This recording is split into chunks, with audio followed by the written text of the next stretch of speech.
Would the outcome have been any different? The decision to terminate, that came from corporate. They were very strict in their policies on data integrity. But I had a very different viewpoint. Welcome to AI Management Workshops, where we focus on people, innovation, building strong systems, and using modern technology to take your decision-making experiences to the next level. Make sure you stick around to the end. And if you haven't done so yet, please remember to subscribe to the channel, AI Management Workshop. And if you know someone that might benefit from this, consider sharing the video with them. So by the end of this video, here's what you are going to get. You're going to get a real-life situation. We're also going to see, would the outcome have been different if we had had access to AI tools? And I think you're going to be stunned. We're also going to use the AI tools to create a system to ensure that this never happens again. We're also going to get a decision tree. We're going to use AI tools, input the entire investigation, and then be able to have a tool for first-time people leaders or even experienced people leaders. This tool can help them go through that decision process in order to come to the best conclusion. I link everything to cost. What are the cost implications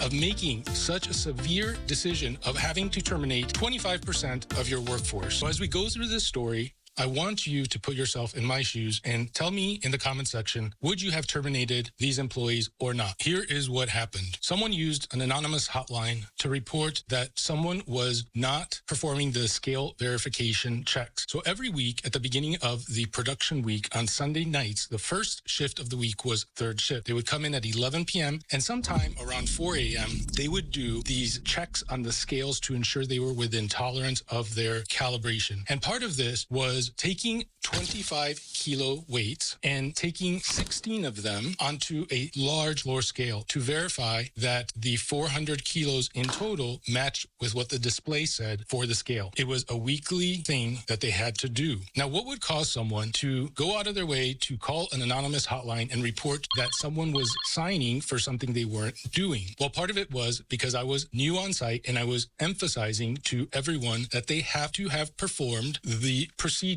as specified and what the meaning of their signature was. To me, that was very basic. That's when I opened a can of worms. And my entire point was, when you sign for something, you are accountable for representing that you perform said task. That's what your signature means. Regardless of what business you're in, we all have to sign for things that we did. There's a complete lack of integrity when you sign for something that you didn't do and indicate that in that record, you performed said task. And what happens is, at that point, there is no trust. You sign for something that you didn't do. When you want to be a people leader, you have to realize that for some odd reason, the universe always brings you a major crisis on a holiday weekend, on a Friday at 5 p.m. when you want to relax for the weekend.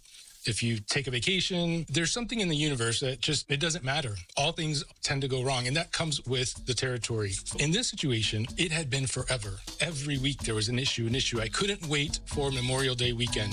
And on Memorial Day weekend, sure enough, 5 p.m., the first hotline call comes in, and all hell breaks loose. Why? Because every time that hotline gets called, it goes to corporate, and corporate was 3,000 miles away. So immediately the emergency meetings started, and the immediate knee-jerk reaction from corporate was, we need to terminate, we need to suspend, we need to suspend. And here it is, of course, 5 p.m. Friday. What immediate actions did we take? The immediate actions, once we discovered all the individuals that were involved, which ended up being 15 people, imagine 15 out of 60, the immediate action was to suspend them with pay until further investigation. So, of course, these are the very highest levels of the company that call a meeting for Saturday morning at 9 a.m. to discuss the situation. Now, I felt a lot of guilt because my knee-jerk reaction was, let's look into it first. Why are we talking about termination when we haven't even assessed what is actually being alleged here? So we start reviewing the video camera footage, and we identified all of the 15 individuals. We did a suspension with pay, but what I wanted to know was, what would incentivize someone to sign for something that they didn't do? Meanwhile, corporate is just termination. And I actually felt a little guilt here because I thought, am I bad? Am I wrong? Because I'm thinking a different way to approach this. Think about the cost implications here. It starts down the path of weight, but then you're putting productivity over quality, and you can't compromise quality and compliance. I get that. But we're humans. And there's got to be something more to this when you have 15 people signing that they did something. You have to understand why. To me, it's not an automatic termination. You do have to look at the business as a whole. Yes, nothing comes before quality and compliance. But you do have systems in place like the disciplinary action system to deal with situations like this. Because the corporate concern is we can't affect our reputation with the regulatory agencies, specifically FDA, right? We have to show strict quality compliance. I get that. I'm not saying you don't, but they also understand that things happen. You have to have a system in place to deal with that, and that's called the Progressive Disciplinary Action Program. You have it in place, so use it, but to automatically jump to termination is, to me, unacceptable, because I know right off the bat, my gut was telling me why they were signing for it, because it is a very difficult task to perform. So now it was about bringing things to the surface, fixing them, but also telling people, if you can't perform a task that is in a procedure, you need to say something. You need to raise your hand, because a lot of times it's people that are in offices that never go and actually perform the tasks that are putting these things together. So it's equally as important. And I made a video on this. I'll include a link to it at the end, which is on Gemba, on going and walking the process and understanding what is happening, where it's happening, but you have to go and see. My initial hunch was they're signing for something they didn't do because the task is very difficult. Perhaps there are people that have back issues, they have limitations in what they can carry, what they can lift, but there had to be a reason, and we have to understand that. But corporate, nope, this is going to be termination. And I was made to feel like super guilty for my thought process, for thinking about it a different way. Again, I don't take anything personal. I was thinking maybe I am missing something. So here's what happened next. We reviewed all the camera footage, confirmed that they had all been doing this. Let me know in the comments, what would you have done in this specific situation? Would you have gone through with terminating 25% of your production workforce based on this issue? I was in complete disagreement with this, and I made it known, but I respected the corporate decision of proceeding with these terminations. I think everyone can agree that that type of mass termination could be really, really difficult to process. But here's what advice I have for you on this. If you sign for something that you're not doing, first of all, if your intent is to be malicious, then you need to go. However, you need to understand intention, and you need to go and observe the process or actually do the process yourself. In my opinion, those employees shouldn't have been terminated. But again, I respected the corporate decision because they had multiple factories. They had to be consistent in addressing across the board. But I thought it was overly extreme to go to that point, because what I discovered by doing this myself was, yes, I understood why they signed for something that they didn't do, but there was a failure of supervision. There was a failure of people to say, I can't do this task. If you can't do a task that's in your procedure, for whatever reason, raise your hand and say something. There's always going to be a solution. There are many ways to be compliant, but you got to say something. Now let's get into the AI portion of the video. So I took all the inputs from this dialogue, plugged it in. Let's get to the meat and potatoes. So what I wanted to do was convert all of the output into a role-playing scenario where I act as the corporate office and Grok will act as the factory site leader. What I found was amazing. So it gives you the rules. It's a tense Friday afternoon conference call right before Memorial Day weekend in 2025. The factory site leader, you, played by me, has just discovered via security footage that 15 production operators have been falsifying weekly calibration records for the large scales in the pharmaceutical manufacturing plant. The corporate office, played by you, the user, has been alerted and is pushing for immediate terminations per federal regulations. The site leader disagrees, advocating for a deeper investigation and alternative discipline. And for the record, I was advocating for a final written warning, which skips through the verbal written warning, the written warning, right to the final written warning, one step below termination. I believe that that would send a strong message. It would also address any compliance concerns in that we have a policy, we're going to the extreme, it's never happened before, and it was not malicious intent. So continuing on here, the site leader disagrees, advocating for a deeper investigation and alternative discipline. The conversation unfolds in real time, incorporating AI tools for analysis where relevant. We'll role play turn by turn. You start as corporate, I'll respond as site leader, and we continue from there. So it gives you the characters, instructions for the role play, and it gives you a sample to kick it off. So fascinating. I had no idea that we would go down this path with role-playing, but it's a good training exercise. I write, again, I'm corporate. It has come to our attention that you have a severe issue with your production team. You must take immediate action and suspend them until we investigate and review all the camera footage. Suspending 15 operators right now on a Friday before Memorial Day, that's a quarter of my production floor gone in an instant. I get the severity. The footage shows them falsifying those calibration logs, and yeah, it's a CFR violation. But let's not knee-jerk this. I've already started digging Gemba-style hands-on that task, stacking 16 25-kilo weights at 4 a.m. on graveyard shift, it's brutal.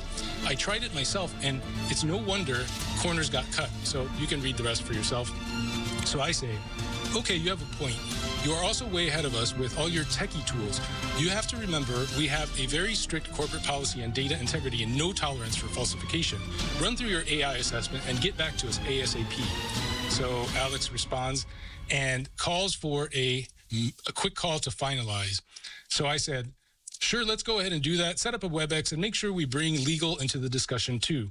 So I also wanted to make sure to include an employment lawyer's viewpoint as to the consequences and the risk to the company.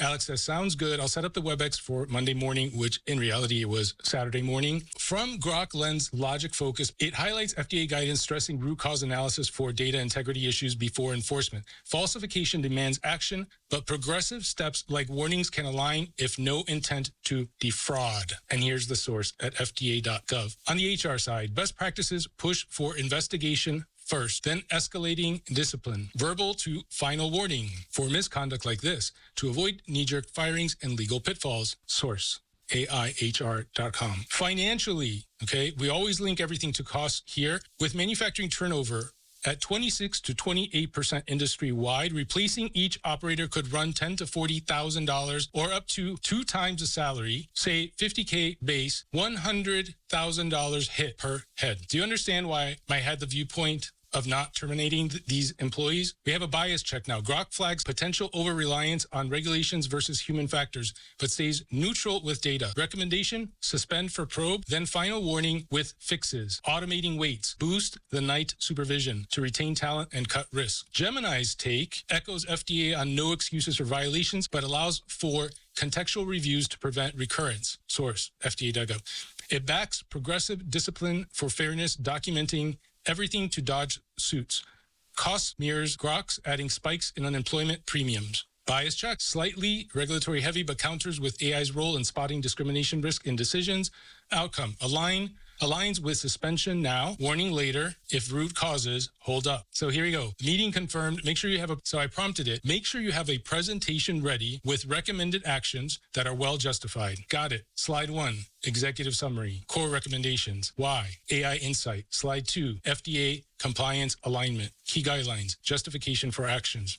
HR best practices. Slide 3, framework, application, all insight. Slide 4. So what do you think? Immediate actions. Suspend the 15 with pay during probe. Notify them compassionately. I didn't even mention the with pay, but that's what we did. Weekend, Monday, conduct Gemba interviews, me leading. Post probe. If no deeper fraud, issue final written warnings and retraining. Long-term fixes. Automate calibrations. Add night shift oversight. All right, as the corporate office, looks good. See you Monday. So now we are in the meeting. Start your presentation. So Alex goes through the presentation. Final slide, recommended actions, immediate suspension, which we had already done, with pay, no repeats. This is key, I think. Automate those calibrations, beef up oversight, and add anonymous reporting to kill fear factors. We already had that in place. Success metrics, no repeats in 6 months. You have to imagine the visuals when suddenly 25% of their peers are gone. Now they have to do more work, but just the visual of it can be pretty toxic to the work environment. It could lead to fear. It could lead to, what if I'm next? There's no need to be fearful. If you sign for something that you did, it should be genuinely authentic and representative that you perform that task. If you cannot perform the task, you need to say something. No one should go to work in fear. So the next prompt. Now let's get to the conclusions from your investigation. What did you find? Then I prompted legal, what are your thoughts? And then I prompted, it seems we have evaluated from all perspectives. I approve the path forward, which was final written warning. The last thing we need to do is build a solid system to ensure this doesn't happen again. Give me 3 ideas that I can share with people leaders. So number 1, revamp the training and process ergonomics with hands-on simulations. Number 2, strengthen shift oversight with AI-enabled monitoring rotational checks. Number 3, cultivate a no-fear reporting culture through anonymous channels and recognition programs. So basically meaning, if you raise your hand and say, we've been signing that we're doing this, but we physically can't because here's why. Come with a solution, even better, but reward people that speak up and say, we need to fix the process, the system, the procedure, whatever it is. So I thought those were great ideas. Now I want to build a decision tree for new people leaders should they ever be encountered with this decision. Beautiful. Leads you through this path, compliance risk, ergonomic updates, turnover spike. Amazing. Why would anyone be fearful of using these types of tools? I like taking real experiences that happened before AI and showing you how to stop fearing AI. It's not going away, but you can use it responsibly. You still need a brain. You need to look at it, whatever decisions that you're making from a broader standpoint than just the specific issue that happened. You need to look at it as in its entirety and the intent. Malicious fraud is a different story. You don't want maliciousness in your business at all. Those people need to go. But I believe a vast majority of people come to work because they want to do a good job. Do you agree? The past is a past and I can't take back what happened. But as we move forward, we have to acknowledge that we have these tools in place using multiple platforms of artificial intelligence to get the best perspective and look at how quickly we were able to do this. I remember that year we spent the entire week, maybe even longer, to get to the conclusion. And now I was able to just pull that entire investigation to completion, and probably this took less than 10 minutes. What are your thoughts? What would you have done? Have you ever thought of using AI like this? If you're interested in more business topics and how you can become a better managerial decision maker using these types of tools with applying real life experiences, please consider subscribing to AI Management Workshop. Thank you so much. I look forward to seeing you in the next video. My name is Mike Polito. I am Managing Director at Aligned Executive Solutions. I've been in the pharmaceutical manufacturing space for 25 plus years. And since the rollout of AI, I've been determined to get ahead of this because there seems to be a lot of fear in my industry specifically in using these tools in the work environment. You still need to have a brain. You still need to have logic. What we are doing here is we're taking our logic, we're combining it with the technology, which in this scenario is AI tools, and we're testing multiple platforms. We're seeing what it's capable of doing and helping us advance our decision-making process. And I strongly believe that if you apply these skills correctly, it could give you a leading edge in not only advancing your career, but also in maximizing business profits. If you need help in customizing a solution for your business, for your unique situation, that's what we do. Welcome to Aligned Executive Solutions and AI Management Workshop.